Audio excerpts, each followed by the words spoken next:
Namaste, hello and welcome back to another video on Hamsavahini Vajraasthra. I'm Awhona. In today's video, I'm going to share my tentative TBR for Koreadathon 2022. Now, Koreadathon is a week-long readathon which would start from the 7th of March and will continue till the 13th of March. And this year, it has been hosted by two wonderful hosts, Monica from Monica Kim and Chloe from Books with Chloe. So I'll post a link to their announcement videos in the description box below and also link it in the overhead cards above for all of you to cross-check. So do please join me further in this video.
So now let's come down to the books that I plan on reading. Now I do have an ambitious TBR for a week-long readathon. However, I plan on continuing to read these books even though it will be past the readathon week, because I do have a wonderful collection of Korean literature and I am quite enthusiastic on reading them because I haven't really touched them.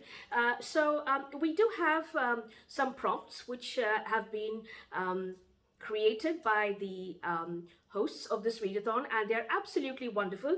Now, the first reading challenge is to read the group book Winter in Sokcho, which has been written by Elisa, Shua, Dusapin. Now, before I start, I would like to let all of you know that I do have everything written in front of me, so I'll be referring to it from here. So, Winter in Sokcho is a story about a tourist town on the border of South Korea and North Korea, and from the back of the book it reads as, the cold always slows everything down. Bodies are red and raw.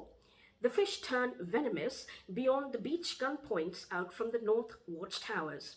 A young French-Korean woman works as a receptionist in a tired guest house. One evening, an unexpected guest arrives, a French cartoonist determined to find inspiration in this desolate landscape. The two form an uneasy relationship.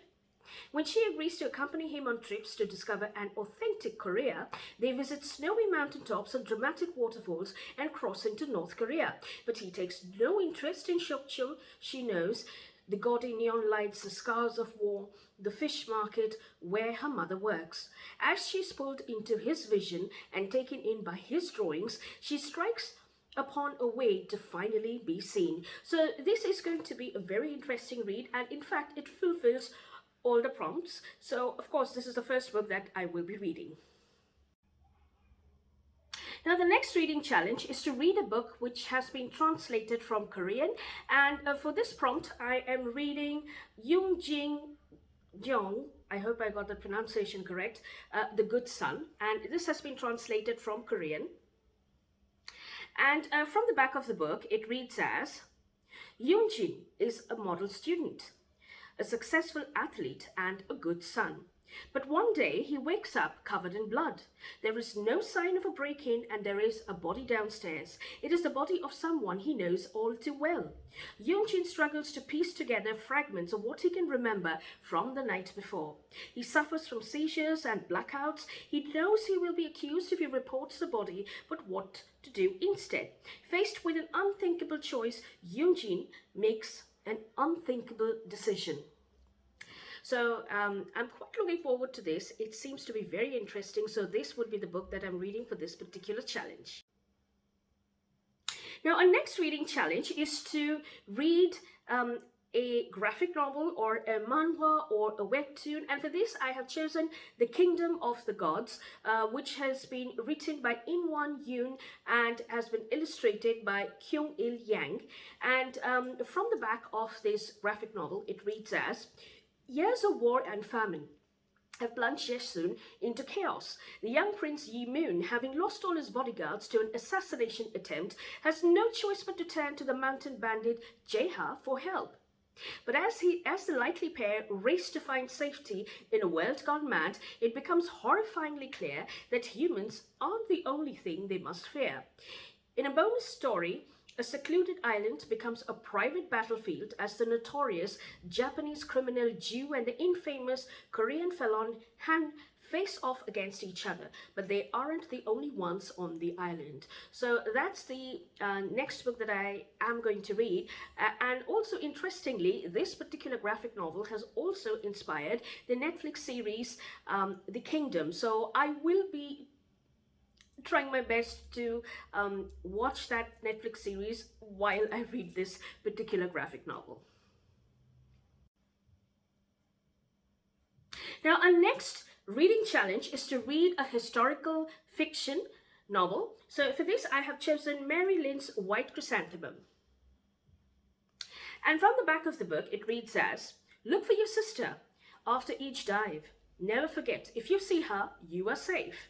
Korea 1943. Hana has lived her entire life under Japanese occupation as a hanyo, a female diver of the sea. She enjoys an independence that few other Koreans can still claim. Until the day Hana saves her younger sister from a Japanese soldier and is herself captured and transported to become a comfort woman. But hanyo are women of power and strength. Hana will find her way. South Korea 2011. Emmy has spent more than 60 years trying to forget the sacrifice her sister made, but she must confront the past to discover peace. Seeing the healing of her children and her country, can Emmy move beyond the legacy of war to find forgiveness? So that will be the next book that I plan on reading. So now our next reading challenge is to read an award-winning Korean novel. So for this, I picked a middle grade novel, which has been inspired by a Korean tale, and this is called A Single Shot by Linda Sue Park. Now, from the back of the book, it reads as: 13-year-old Triya lives in a Korean village famous for its ceramics. He doesn't have much, but he loves to watch Master Potter Min at work and dreams of learning the craft one day. Reluctantly, Min agrees to let Triya help him, determined to do whatever it takes to prove himself. Triya embarks on a dangerous journey to present his master's work to the king, unaware that it will change his life forever. So that's the next book that I plan on reading. Now, the next reading challenge is to read a book which has been recommended by a Korean celebrity. So for this, I have chosen to read EXO-K because I really love EXO's music, and I really love Kai, who is a brilliant dancer as well as a singer from this group.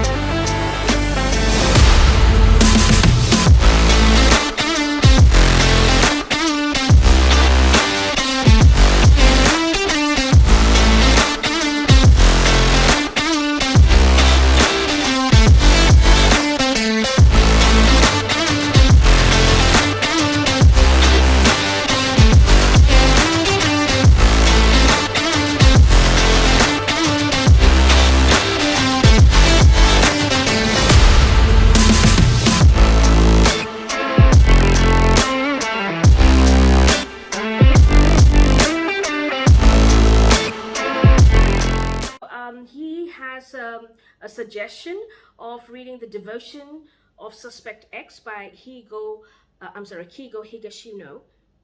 So I am reading this particular book for another readathon, which is the March Mystery Madness. So I thought I'd just couple it up. So from the back of the book, it reads as, Yasuko lives a quiet life, a good mother to her only child. But when her ex-husband appears at her door without warning one evening, her comfortable world is shattered. When Detective Kusanagi of Tokyo Police tries to piece together the events of that night, he finds himself confronted by the most puzzling, mysterious circumstances he has ever investigated. Nothing quite makes sense. So that will be the next book that I'm reading. Now, our last reading challenge is to read a novel featuring a Korean diaspora character, and I know I will probably not be able to finish this book, but I will try and continue reading it whenever I find time. So this would be Pachinko by Min Lee, I believe, yeah, Min Jin Lee. And it's a very famous book, and yes, I'm a bit late in reading this, but anyway, from the back of the book, it goes as, teenage Sanja, the adored daughter of a crippled fisherman, falls for a wealthy yakuza. He promises her the world, but when she discovers that she is pregnant and that her lover is married, she refuses to be bought. Facing ruin, she accepts an offer of marriage from a gentle minister passing through on his way to Japan. Following a man she barely knew to a hostile country where she had no friends, Sanja will be forced to make some difficult choices. The decisions will echo through the decades, and this takes place in Yongdo, Korea, 1911. So this has been a very famous book, and I have been seeing this on booktube a lot, and I never really got an opportunity to read it, but why not now? And I know I may not be able to finish it between the 7th and the 13th, but I may start it a little early, or I may continue reading it even after the 13th, but I will definitely get back to you with my thoughts on this particular book. Now, apart from this, there are life challenges, which is to cook a Korean meal or a dish. So I will try kimchi, and the second is to watch a Korean film or show. So I have planned to watch The Kingdom, but I will be watching a few other movies, as well as a few other series as well, and I will keep you updated on that. And the third is to support a Korean creator, and I'll think about that and let you know. So those are my tentative TBR books that I plan on reading. Now, besides this, I do have a couple of other books, and one of the books that I really am quite interested in reading, but I did not want to include it in my TBR. I might just start reading it immediately and include it in my TBR later on, which is The Island of Sea Women by Lisa C. Now, this is also about the diver women, and if you remember, I did mention about them in the there was a mention about this in this book called The White Chrysanthemum, and the story and the period of time may not be the same, but it is very close. And in case if anyone is interested, you definitely can read it. It's a very interesting book. From the back of the book, it reads as, Misha and Young, two women from very different backgrounds, but both part of the village's all-female diving collective on the island of Jeju off South Korea. Over many decades, they developed the closest of bonds, but their differences are impossible to ignore, and forces beyond their control will push their friendship to breaking point. Set during the Japanese colonialism of the 1930s and 40s, the Second World War, and the Korean War, The Island of Sea Women illuminates a unique and unforgettable culture and introduces readers to remarkable female divers and the dramatic history that shaped their lives. So this is one of the books that I'm quite looking forward to reading. However, I did find White Chrysanthemum interesting as well. So I had a difficult time choosing between both of them, but yes, I probably will be starting this immediately, and if I manage to finish this and the White Chrysanthemum, I probably will include both of them in my TBR. So those are the few books that I plan on reading for Koreadathon 2022. Do let me know your thoughts and opinions on the books. Have you read any of them? And if you did, what were your thoughts and experiences while reading them? So with that, we come to the end of this video, and I'll be wrapping it up, and I'll see you next week with another video. So till then, take care, have a good reading week ahead, and namaste.